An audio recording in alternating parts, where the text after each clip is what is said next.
Kalian pernah mikir nggak, kenapa ya kalau kita lagi kentut, terus kok bisa bunyi ya? Suara dari mana ya itu ya kira-kira ya? Hai guys, balik lagi di Kamek Belajar. Kali ini seru banget. Ini benar-benar out of the box sih pembahasan hari ini ya. Pasti semua orang, gue bisa jamin semua orang juga ngalamin ya, Zai. Kenapa kalau kita lagi kentut tuh bunyi ya? Nah itu tuh suaranya tuh gimana ya? Kok bisa bunyi ya? Gue akan kasih tahu ke kalian, ini versi sainsnya ya guys ya, bukan cuma mengada-gada karena ini di segmen Kamek Belajar. Nah, buat kalian boleh subscribe YouTube Kamek ya, di like-like, di komen-komen, di share. Karena kalau di Kamek Belajar tuh udah pembahasannya tuh bener-bener yang relate gitu, yang tiap hari lo pasti ngalamin, tapi kayak lo pernah kepikiran gak sih jawabannya gitu ya. Oke, kita langsung aja ya guys. Kenapa nih kentut kok bisa bunyi gitu ya? Coba jujur sama Kamek ya. Semua manusia nih di dunia ini pasti pernah melakukan satu hal yang sama. Hal ini tuh tidak diajarkan di sekolah. Tidak pernah kita latih, tapi terjadi secara alami. Dan kadang bisa bunyi keras banget. Yap, kita lagi ngomongin kentut ya. Hal yang sering dianggap memalukan, tapi sebenarnya itu tuh 100% normal secara biologis. Yang menarik adalah kadang kentut di sini tidak bunyi sama sekali. Kadang juga bunyinya kecil dan kadang bunyinya tuh keras banget ya. Dan di beberapa situasi bunyinya tuh bisa memalukan gitu ya. Misalnya nih di kelas yang sunyi, di lift, di ruang meeting gitu ya, tiba-tiba pret kayak gitu ya. Dan di situ semua orang tuh langsung diam. Nah, di sini pertanyaannya ya adalah kenapa kentut bisa bunyi? Terus kenapa kadang nggak bunyi gitu kan? Dan kenapa bunyinya kok bisa beda-beda gitu ya? Nah, ini ada cerita nyata yang relate banget ya. Jadi gini, bayangin ya situasi ini ya. Sebuah kelas nih, guru sedang menjelaskan materi. Semua orang pun diam. Tiba-tiba suaranya jelas banget gitu ya. Dan semua orang tuh langsung saling lihat-lihatan. Menahan tawa ya dan mencari siapa nih ya. Mencari tersangkanya gitu ya. Dan orang yang melakukan biasanya pura-pura nggak tahu. Padahal di dalam kepalanya ya, aduh, ketahuan nggak ya gitu ya. Dan situasi ini tuh terjadi di seluruh dunia. Ya, kenapa? Karena semua manusia menghasilkan gas di dalam tubuh. Jadi kentut itu adalah gas yang keluar dari sistem pencernaan. Nah, gas ini tuh terbentuk dari beberapa hal. Satu, dari udara yang kita telan saat kita lagi makan, terus juga lagi minum gitu ya. Dan ketika kita lagi bicara. Nah, di situ kan kita juga menelan udara. Nah, udara ini tuh masuk ke sistem pencernaan, guys. Yang kedua, proses pencernaan makanan. Jadi saat makanan dicerna di usus ya, bakteri itu membantu memecah makanan. Nah, proses ini menghasilkan gas seperti karbon dioksida, hidrogen, metana juga. Nah, gas ini tuh kemudian menumpuk, guys. Lalu yang ketiga, fermentasi makanan tertentu. Beberapa makanan tuh menghasilkan gas yang lebih banyak ya guys ya. Contohnya di sini kacang-kacangan ya, terus juga kol. Nah, terus juga brokoli gitu ya. Terus bawang ya, susu pada orang tertentu ya. Nah, makanya nih setelah makan makanan tertentu ya, gas di perut pun meningkat. Lalu di sini perjalanannya gimana nih Kamek di dalam tubuh? Nah, gas yang terbentuk di usus tidak langsung keluar. Jadi dia tuh akan bergerak dulu nih melalui usus besar ya, dan pergerakan ini tuh dipengaruhi oleh kontraksi otot usus. Terus juga tekanan dalam perut dan posisi tubuh lo. Akhirnya gas mencapai bagian akhir sistem pencernaan, yaitu rektum. Disinilah keputusan terjadi guys, keluar atau ditahan. Intinya nih ya, kenapa terus Kamek bisa bunyi gitu ya? Ini bagian paling menarik. Jadi suara kentut itu berasal dari getaran di lubang anus. Jadi saat gas keluar, gas tuh melewati otot di anus yang disebut sphincter. Jadi analoginya kayak gini nih. Bayangin, lo lagi niup balon ya. Kalau udara keluar tuh dari balon dengan tekanan balon bergetar dan menghasilkan suara ya. Nah, hal yang sama terjadi pada kentut guys. Jadi gas tuh keluar, otomatis jaringan bergetar dan bunyi muncul. Nah, terus pertanyaannya ya, kenapa ada yang nggak bunyi gitu ya? Jadi di sini kentut tuh tidak selalu bunyi. Kenapa? Karena beberapa faktor. Yang pertama, kecepatan gasnya. Jadi di sini gas keluar pelan, nggak bunyi tuh guys. Tapi ketika gasnya keluar cepat, bert gitu ya, itu tuh bunyi. Terus juga posisi tubuh.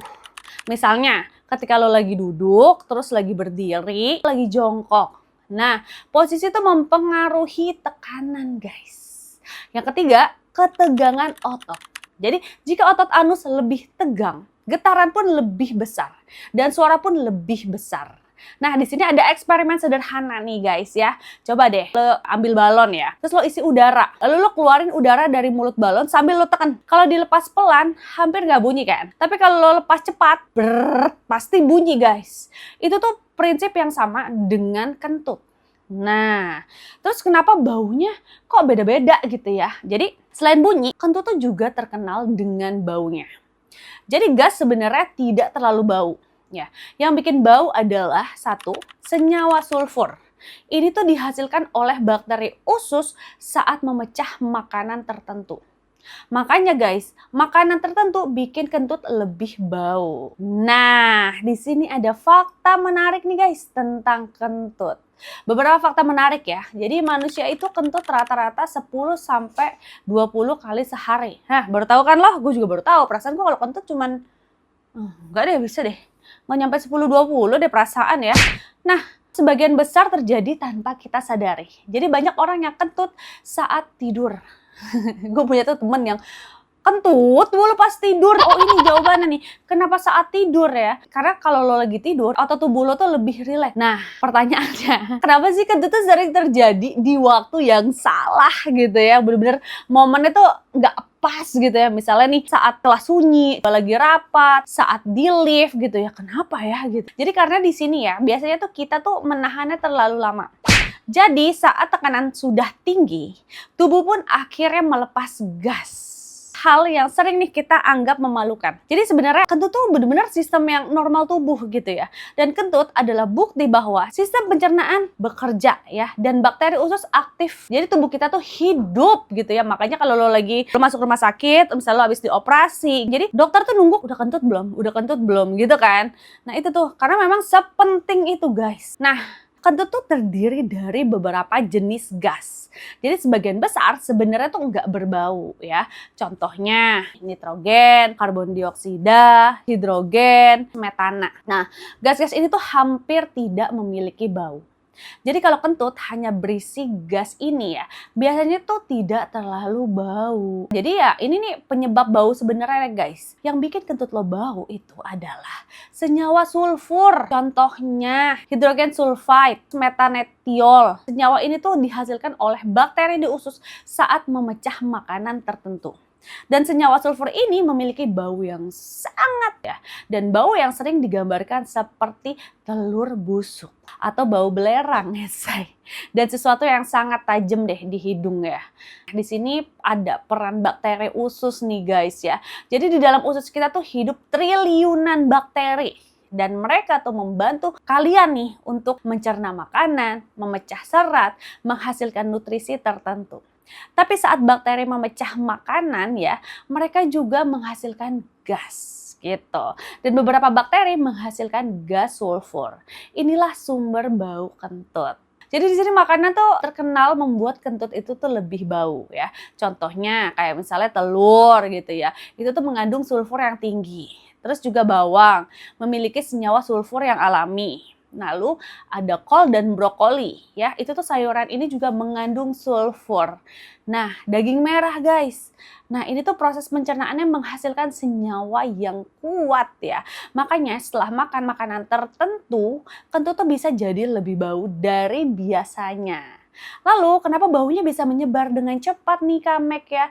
Karena gas kentut tuh mudah menyebar ya. Itu tuh karena gas tuh sangat ringan dan bergerak cepat di udara, membawa molekul bau, dan hidung manusia juga sangat sensitif terhadap sulfur. Makanya bau kentut tuh benar-benar cepat tercium guys. Nah, lalu kenapa ada kentut yang nggak bau? Jadi nggak semua kentut itu bau ya. Jadi jika gas didominasi dengan nitrogen, karbon dioksida, maka baunya itu hampir tidak ada. Ini biasanya tuh terjadi jika makanannya tidak menghasilkan sulfur yang tinggi, bakteri usus yang berbeda. Lain kali kalau kamu mencium bau kentut, ingat ya satu hal ya, itu bukan sekedar bau yang aneh. Itu adalah hasil dari triliunan bakteri yang sedang bekerja di dalam tubuh manusia. Dan percaya atau enggak ya, semua orang di ruangan itu juga punya bakteri yang sama.